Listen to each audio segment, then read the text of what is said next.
you get sleepy watching my video, it's because I have the voice of an angel.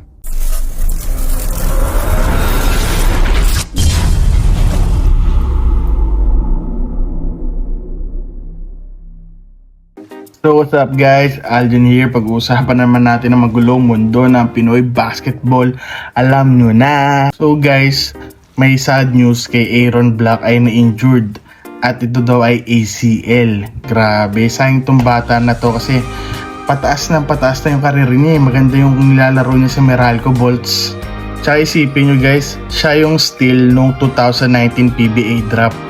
Tipin nyo guys, Rookie of the Year, second round, 18th pick lang naman. Pero siya yung Rookie of the Year, di ba? Ang dami niyang tinalong players para sa spot na yon, para sa award na yon. So mas maganda pinakita ni Aaron Black nung nasa pros na siya kaysa nung college.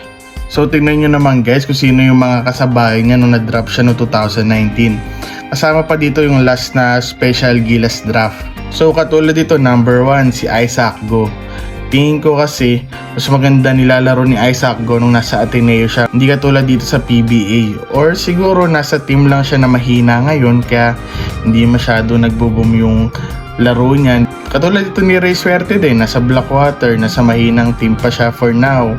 So maganda naman nilalaro niya pero not enough para makatulong sa Blackwater bossing. Si Matt Nieto, maganda nilaro nito no rookie season niya pero ngayon hindi masyadong ginagamit eh. Tsaka feeling ko matatrade na to si Matt Nieto. Si Alin Bolanadi, nakailang teams na to, palipat-lipat ngayon, nasa Northport na. Siguro baka pwede dito sa Northport kumanda na laro niya. Si Mike Nieto galing Rain or Shine tapos napunta rin ng Converge Fiber Xers. Tingnan natin, magaling naman na player to. Maganda yung pinakita niya sa Gila, sa PBA hindi pa masyado. Saktuhan lang yung laro ni Mike Nieto katulad din ng kapatid niya si Matt Nieto. So sa first round sa normal draft, si Roosevelt Adams. Although maganda naman talaga ilalaro nito, kaso yun nga, ayaw niya na maglaro dito sa PBA, pinili niya na mag-ibang bansa. Si Mauricio, isang PBA draft bust for me. Kasi yun nga, matanda na rin, tapos injury prone, tapos wala na, hindi ko alam kung saan na siya naglalaro ngayon. Like Ayon, galing NLEX, sa puntang Blackwater, tapos ngayon, maganda yung hype niya nung nasa MPBL siya bago siya madraft. Pero ngayon di masyadong nagpapakita kahit nasa Blackwater siya na di naman ganun kalakasan. Di sana medyo nakakabusa na siya, nakakatulong siya pero hindi pa rin eh. Sobrang na-hype siya talaga nung nasa MPBL siya pero ngayon sa PBA ay hindi masyadong gumagawa talaga. Kevin Barclay Bonya, magaling na role player kaso nagiging journeyman na, nakailang team na siya ngayon sa PBA. Si Adrian Wong, ngayon nagbabakasyon na, nagpapahinga muna. Di natin alam kung bakit, na homesick siguro or what. Or tinatamad na siguro basketball, di natin sure, wala kasing kwento. Ang sabi lang ay magpapahinga lang sa pagbabasketball. Clint Doliges, nasa MPBL. Prince Rivero, alam ko nasa 3x3 or sa MPBL.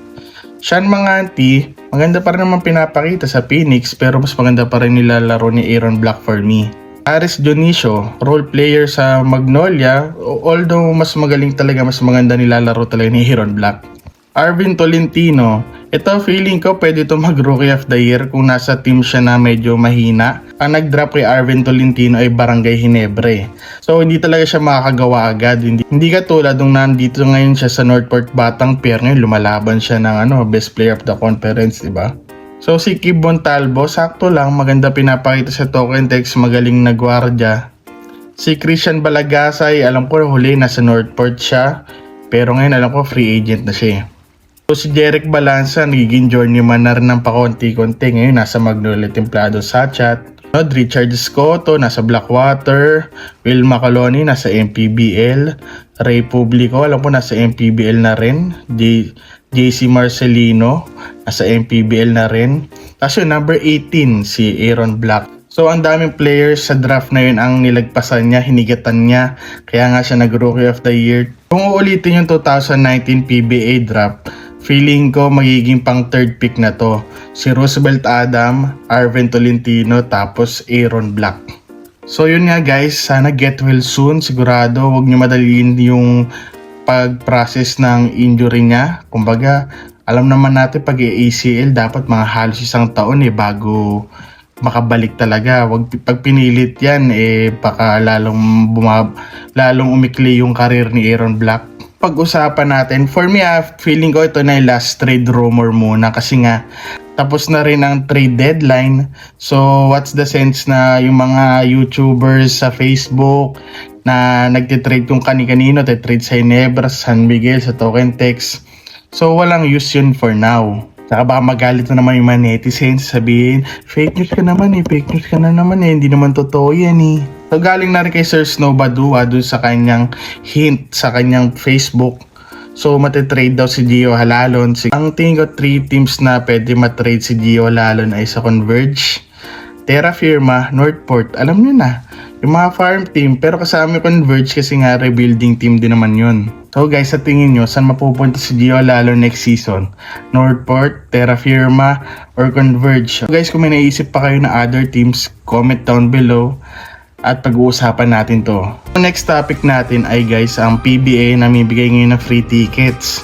Sa May 3, 2024 sa PhilSports Arena, first game ay Magnolia Templados Hotshots at Terra Firma Jeep. Ang next game ay NLEX Road Warriors at Trainer Shiny Elasto Painters. So good news to for the fans, pero feeling ko hindi to makakaboost talaga ng malaking na mapapabalik mo yung buong fan base ng PBA. So alam naman natin kasi siguro pinamimigay na yung mga tickets talaga for free kasi nga pinamimigay na dahil wala nang nanonood ng live masyado. Kita nyo naman guys, pag nanonood kayo konti na masyado nanonood sa crowd.